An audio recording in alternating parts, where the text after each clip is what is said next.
G'day folks, this evening I'm going camping up here at Whenams Camp in the Warby Ovens National Park.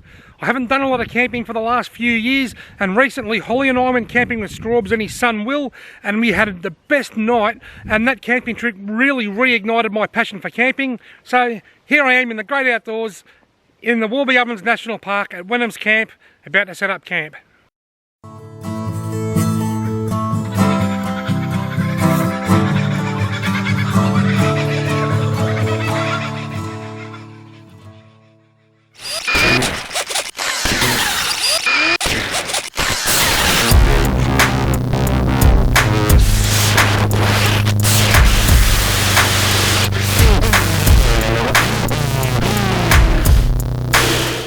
What a wonderful place to camp. This is Whenams Camp, up on top of the Warby Ranges, just west of Wangaratta. Anyway, let's have a bit of a tour of the camp. There's a fire pit over here. I reckon I'll light that tonight and have a little fire. I don't normally have a fire in summer, but because it's so cool, it's about 10 to 15 degrees below average at the moment. It's cool, it's been raining yesterday, so things are a little bit damp, and there's no grass around it, so it's in a really isolated area up here. There is dry grass over there, and I wouldn't want for a hot ember to fall in there, so it'll just be a little fire, just a nice little relaxing campfire. Anyway, got my ARB chair. I like the fact that this has got nice sturdy armrests. A lot of foldable chairs or collapsible chairs have got soft armrests, but that's got really solid ones. The Complete Angler ice brick, what do you call it? Ice chest. I only bought that last week. I had a thinner esky, but the ice was melting too fast, and I wanted something with a bit of drainage down the bottom so that the sausages don't get wet as the ice melts. I've got this Coleman Hyperflame, I think it is. It says Hyperflame. I really like this stove. I might do a review of this stove at some stage. It's a Coleman stove, and the thing I like about it, you can use one of these pre-loaded sort of gas bottles that you can buy, or instead of using one of them, you can attach the hose to it and just use a regular gas bottle, right up to a 9 kilo gas bottle even. So you can use it on the go with a small gas bottle, you can use it at home with a bigger gas bottle. It's got 2 burners. It's just a $30 cast iron frying pan, and I'm going to cook my steak in later on. This is another big ticket item. I like this, I bought this last week. This is a Darchie stowaway. I like this because it folds down into like a flat pack, and it's got a sink, somewhere for me to put the water in. I've got an ARB light here.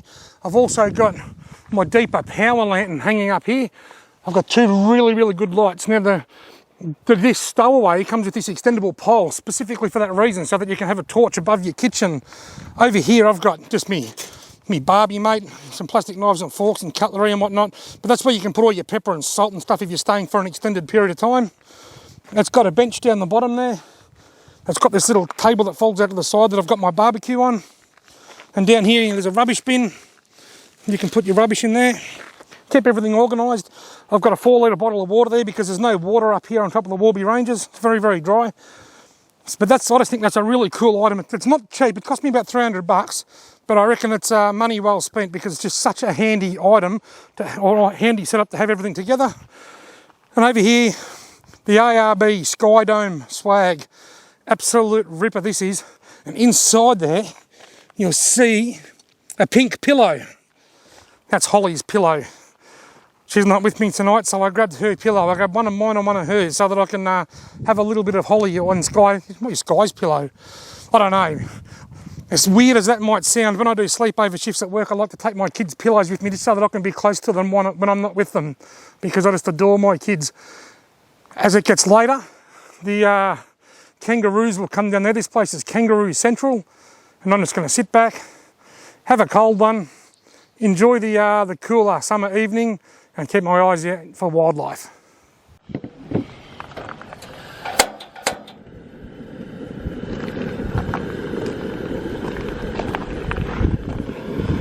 All the fat in this pan, because it got a lot of fat in it from last time.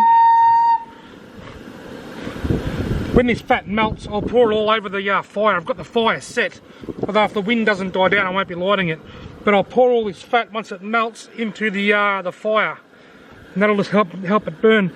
I don't know what it is. This particular frying pan on top of these wind guards whistles. It's all right there. If I move it around and get the right spot, it whistles. I reckon the here it comes. Hear it whistling. Once it gets red hot, that whistling stops.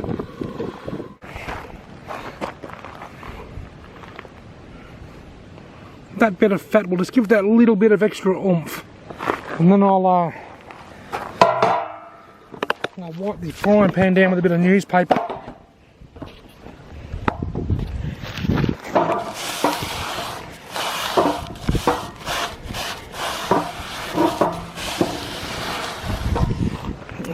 That newspaper with the extra fat on it will also give this fire a bit of oomph.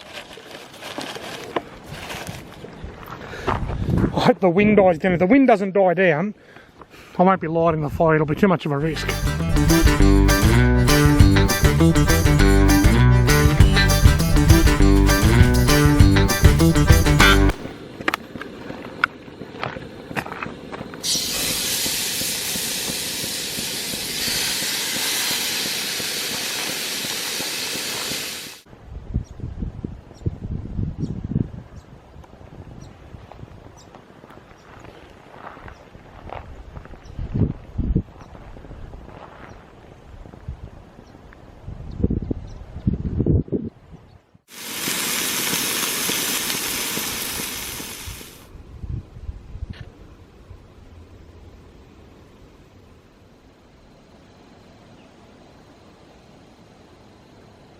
See the bird landing on that kangaroo's back on the left hand side? That's what we call symbiosis, or a symbiotic relationship, where both parties benefit.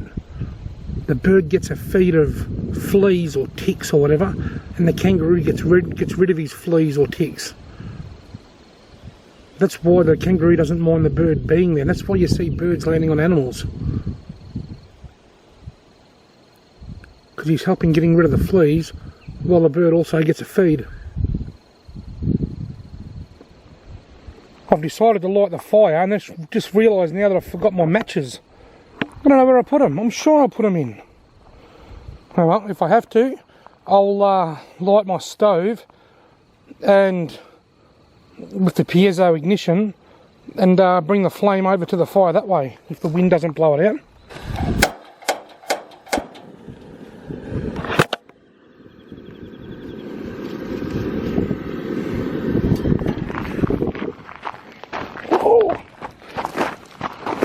Go, go! Burn, baby, burn! Come on, catch on. Catch on to some other stuff.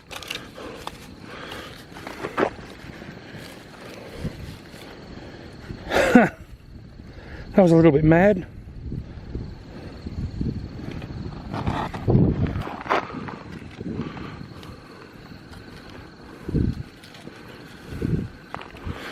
Now we'll go and turn my stove off.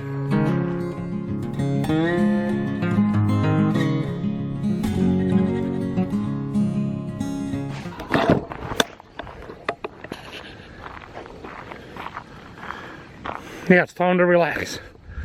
Tea's done, everything's done. It's time to sit by the fire and enjoy a cold one.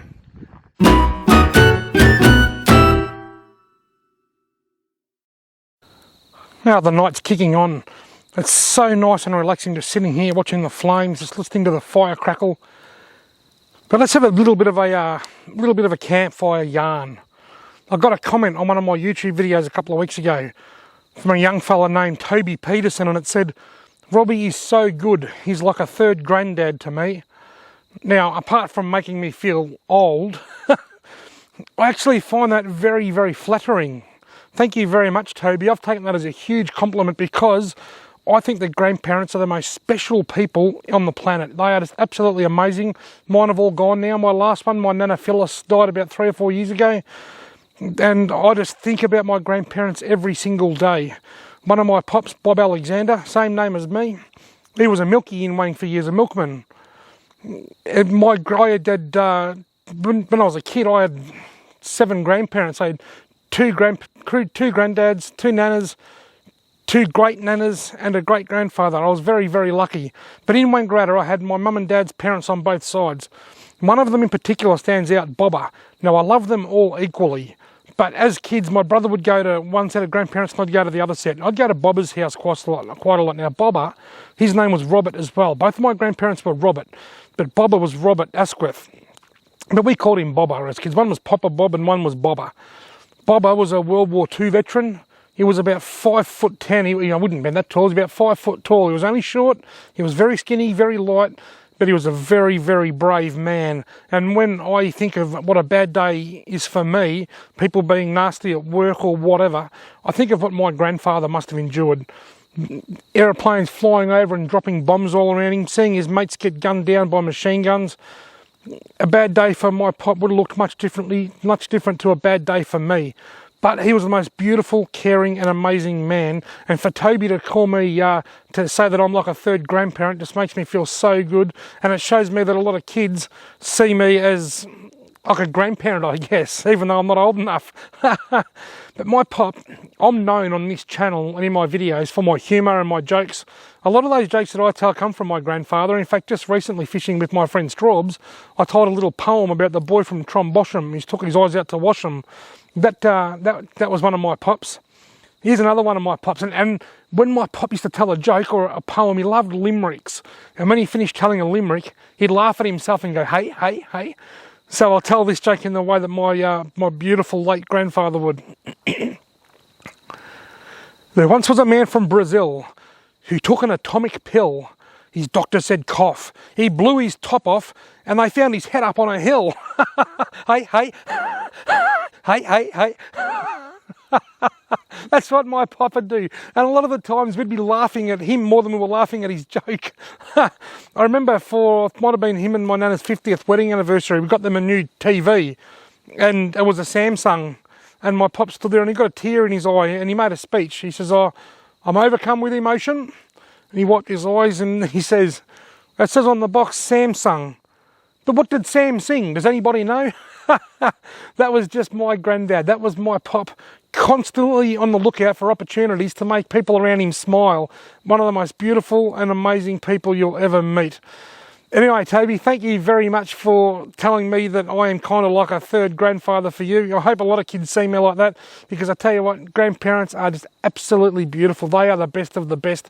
And I'm looking forward to when my little girls, Sky and Holly, when they have kids of their own and then I can have grandkids. Hopefully it's not for a long time yet because they're only kids, but when it happens, I'm looking forward to having grandkids myself so that I can bring them out to do what I'm doing now. Go camping, go fishing and enjoy the great outdoors.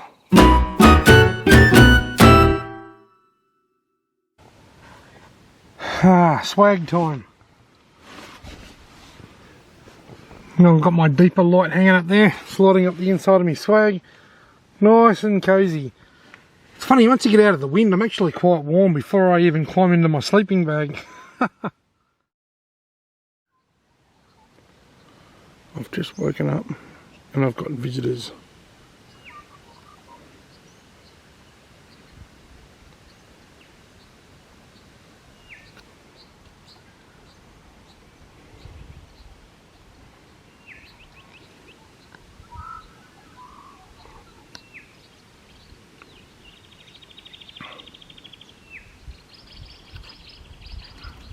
How good is that?